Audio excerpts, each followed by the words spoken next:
दिलचस्प और अजीब दुनिया से आपको खबर दें। अमेरिका के एक स्कूल में अंग्रेजी जुबान सीखने के लिए खुद को कम उम्र जाहिर करके दाखिला लेने वाली खातून को गिरफ्तार कर लिया गया है।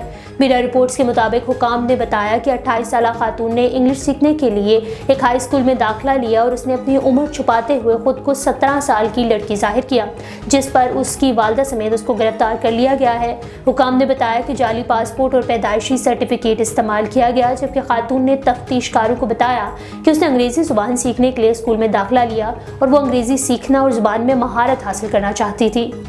समंदरी तूफान बिपरजॉय की रिपोर्टिंग के दौरान गिरने पड़ने और लहराने के तूफानी अंदाज भारतीय एंकर की तूफानी ओवर एक्टिंग देखकर देखने वाले सर पकड़कर बैठ गए।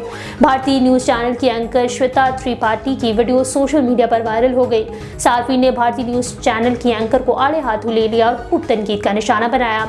समंदरी तूफान बिपरजॉय भारतीय रियासत गुजरात के साहिली इलाकों से टकरा गया है। गुजरात के शहरों में तूफानी हवाओं के साथ मूसलाधार बारिश भी हो रही है। तूफानी हवाओं से दरख्त जड़ों से उखड़े गए। कुदरती आफत के दौरान पैदा होने वाले बच्चों का नाम इसी आफत के नाम पर रखने का रुझान भारत में बढ़ता जा रहा है। भारतीय मीडिया रिपोर्ट्स के मुताबिक रियासत गुजरात में नौज़ायदा बच्ची का नाम वालिदैन ने बिपरजॉय रख लिया है।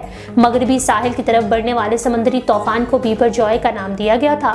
खातून के यहाँ बेटी की पैदाइश 1 माह कबल हुई थी, जो गुजरात के जिला जाखुआ की पनाहगाह में मुकीम है।